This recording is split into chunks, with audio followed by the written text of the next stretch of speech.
Good day, everyone. I am Hanilyn Ilicano, B.Ed 1, Black 1. And today I am going to discuss the timeline of the information age. But first, what is a timeline? A timeline is a graphic representation of a passages of time as a line.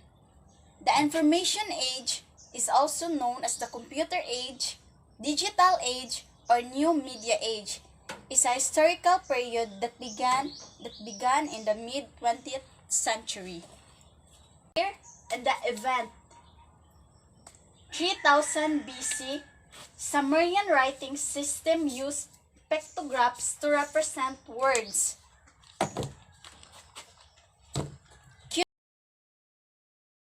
Unicorn is a logo-syllabic script that was used to write several languages of the ancient Near East. Sumerians began to use picture symbols marked into clay tablets to keep their records. Writing was inscribed on clay tablets. Ang mga importante nilang mga suwat kay gipang-ukit nila sa kanang clay naghimo og murag tablets.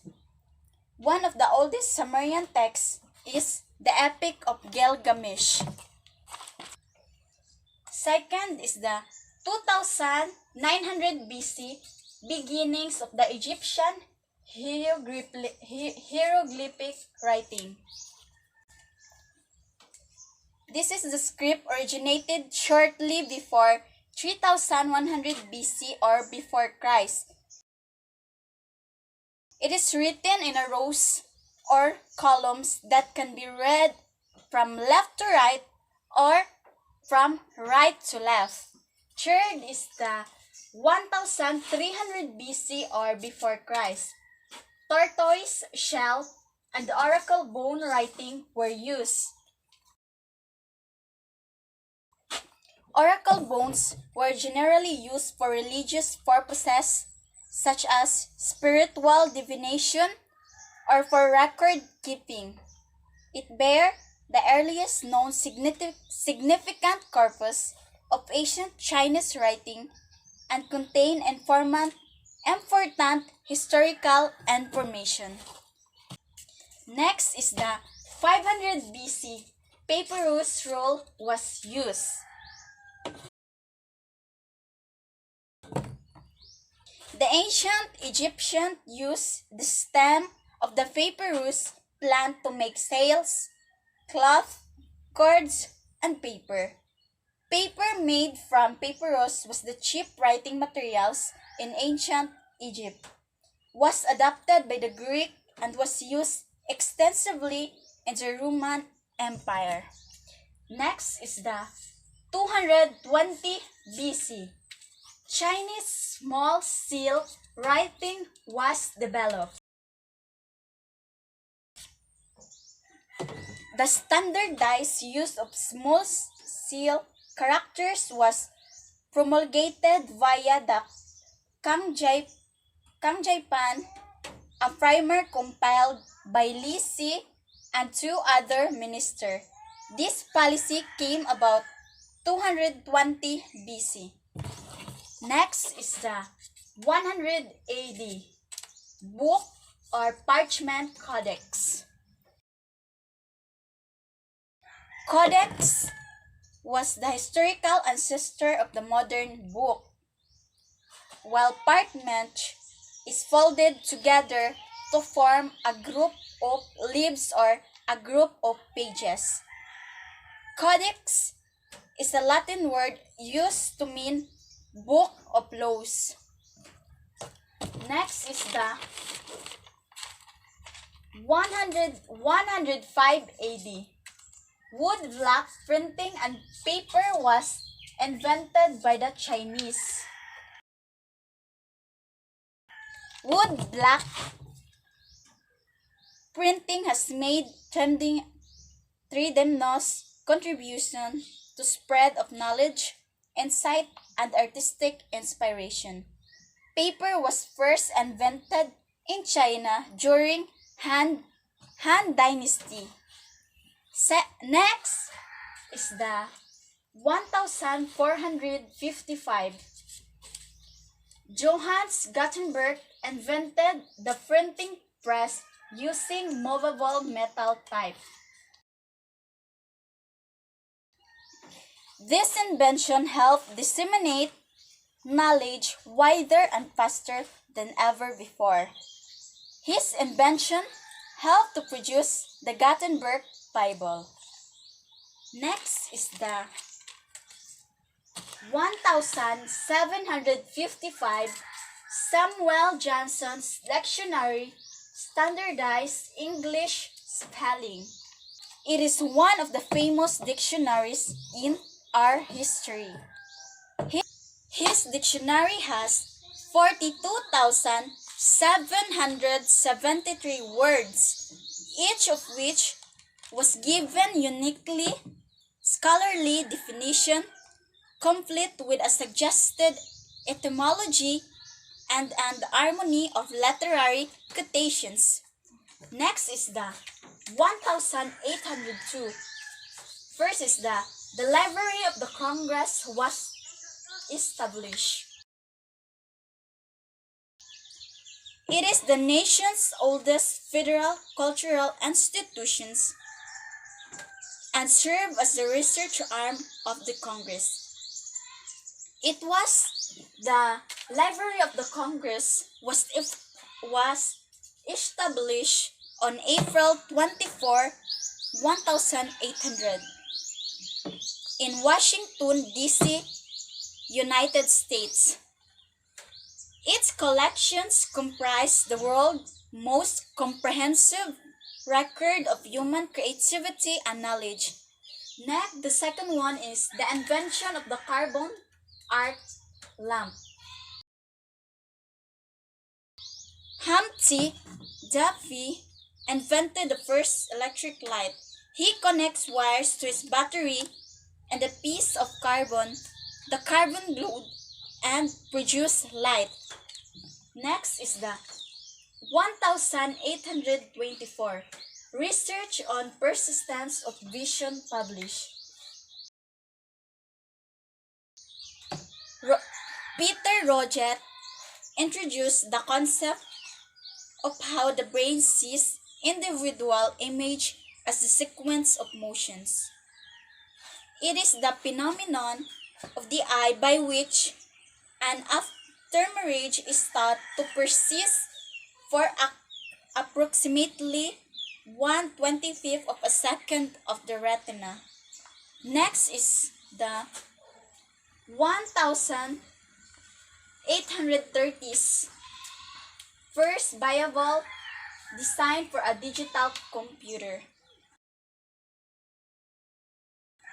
Charles Babbage conceived the first automatic digital computer, and it is called an analytical engine, which is a mechanical device designed to combine basic arithmetic operation with decision based on its own computations. Second is Augusta Lady Byron writes the world's first computer program. Augusta Lady Byron was being called the first computer programmer. Then she writes an algorithm for a computing machine. Next is the 1837, the invention of the telegraph in Great Britain and the United States. The British inventors Sir William Fothergill, Cooke, and Sir Charles Whetstone obtained a patent on a telegraph system that employed 6 wires and actuated 5 needle pointers attached to 5 galvanoscope at the receiver. Next is the 1861. The motion pictures were projected into a screen.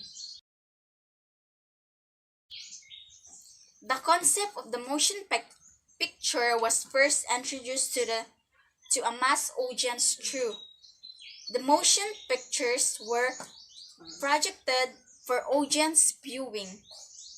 This meant too many people at once could watch a large image and do so while seated.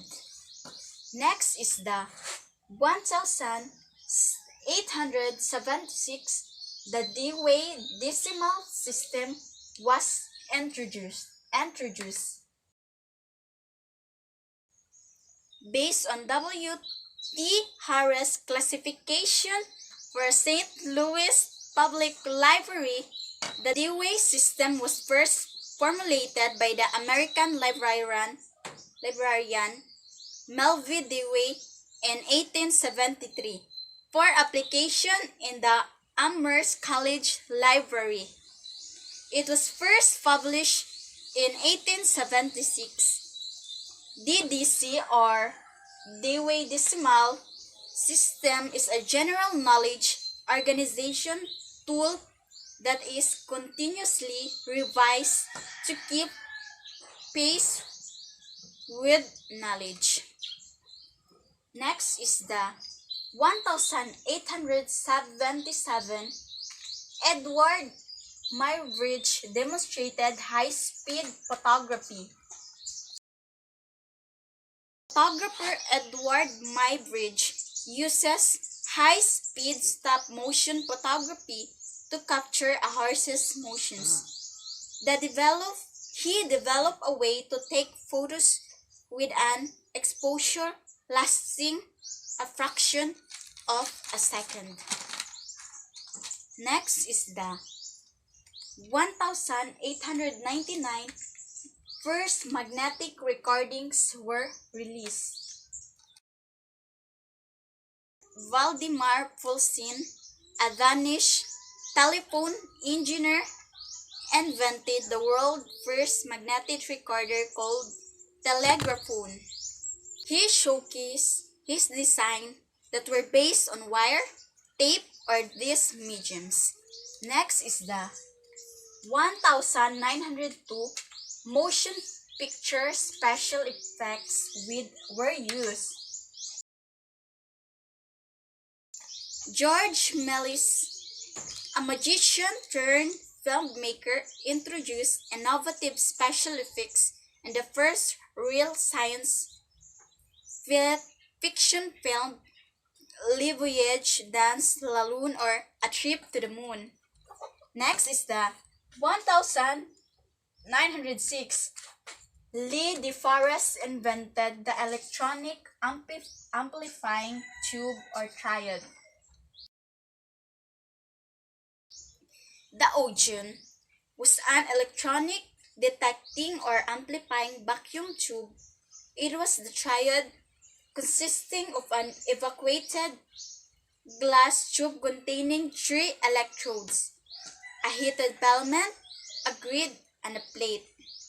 Next is 1923. Television camera tube was invented by Dworkin. American inventor Vladimir Dworkin, the father of television, conceived 2 components key to that invention: the iconoscope and the kinescope. The iconoscope was an early electronic camera tube used to scan an image for transmission of television.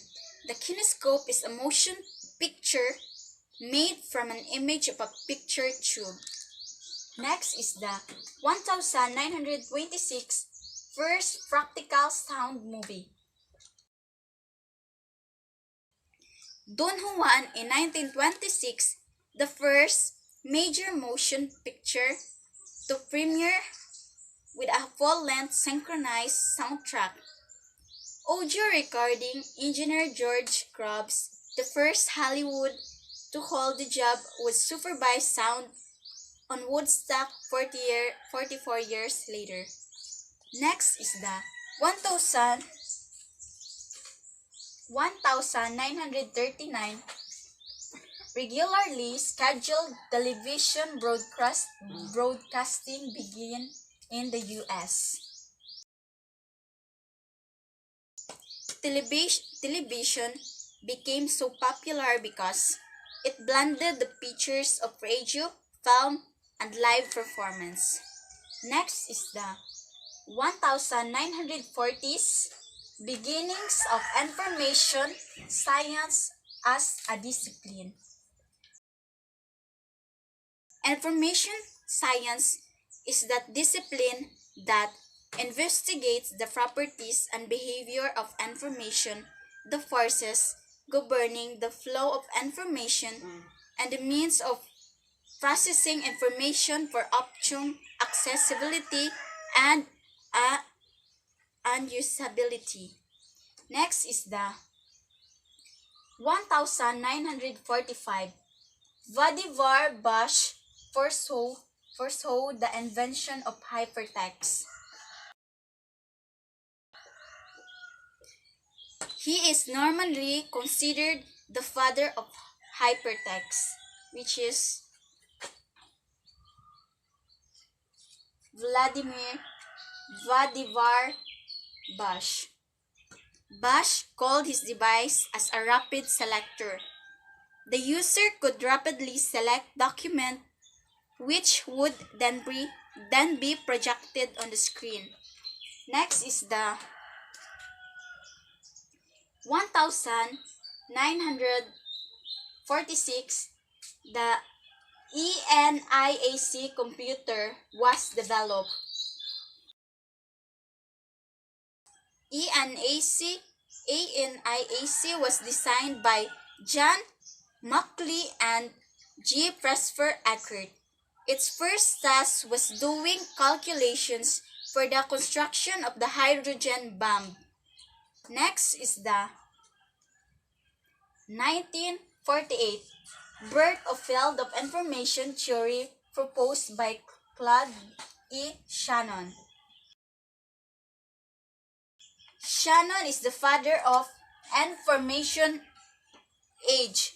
Shannon's general theory of communication is so natural that it's as if he discovered the universe laws of communication rather than inventing them.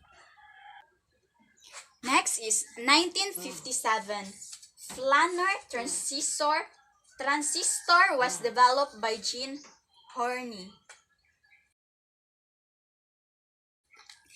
He viewed the oxide instead as a possible solution. His planar approach, named after the flat topography of the finished device, would protect these junctions.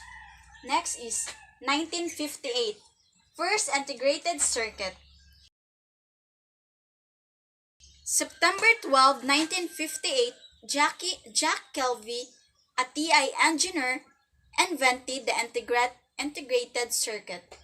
It would revolutionize the electronic industry, helping make cell phones and computers widespread today.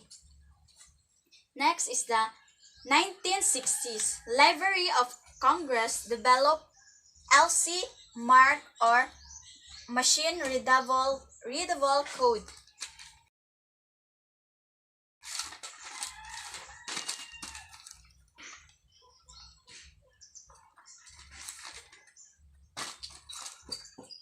Their intent was to create a computer readable format that could be used for biographic records, enabling libraries to download, cataloging, share information, and search all parts of a catalog record. Next is the 1969 Unix, or UNIX operating system was developed, which could handle multitasking. Unix or UNIX is a multi-user, multitasking operating system that was developed by Bell Laboratories in 1969. In multi-user system, many users can use the system A multitasking system is capable for doing multiple jobs. Next is the 1971. Intel introduced the first microprocessor chip. Marchant-Hoff formulated and led the architectural proposal in 1969, and Masatoshi Shima contributed to the architecture and later to the logic design. It is a complete general-purpose CPU on a simple chip. Next is 1972. Optical Laserdisc was developed by Philips and MCA. Physicists Klaas Kompaan and Pat Kramer and Philips developed an analog system using a laser diode and reflective optical techniques that yielded on December 1972. Next is 1974. MCA and Philips agreed on a standard BGDisc encoding format. There are two of negotiating. Philips and MCA resolved all their differences in September of 1974 and pooled their considerable resources. Next is 1975. Altair microcomputer kit was released, first personal computer for the public. Altair, which meet the social as well as technical requirements for a small personal computer. Henry Edward Roberts, designer of the Altair 8900 personal computer. Next is 1977. Radio Shack introduced the first complete personal computer. August 1977, the TRS-80 was the first complete pre-assembled small computer system on the market. It is a personal computer from Tandy that would be sold via the Radio Shack store. Next is 1984. Apple Macintosh computer was introduced. January 24, 1984 introduced the first Macintosh by Steve Jobs.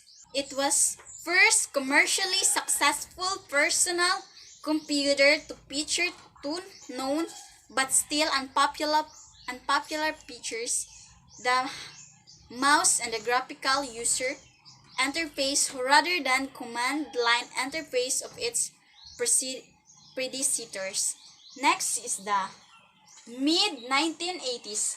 Artificial intelligence was separated from information science. On McCarthy, the father of artificial intelligence, all works by combining large amount of data was first alternative processing and intelligent algorithms. Next is the 1987. HyperCard was developed by Bill Atkinson recipe box metaphor. HyperCard is a programming environment that can create applications as diverse as utilities and games by linking cards arranged into stack. Commands are executed through a natural language scripting language called HyperTalk. Next is the 1991. 450 complete works of literature on one CD-ROM (ROM) was released. CD-ROM stands for Compact Disc Read-Only Memory. Store computer data of graphic text and audio. The last, January 1997, RSA or Encryption and Network Security Software Internet Security Code crack for a 48-bit number. Our European team has won an RCA sponsored contest to prove how easy it is to crack. 40-bit encryption refers to a key size of 40 bits or 5 bytes for symmetric encryption. A bit is the smallest part of the information. Evolution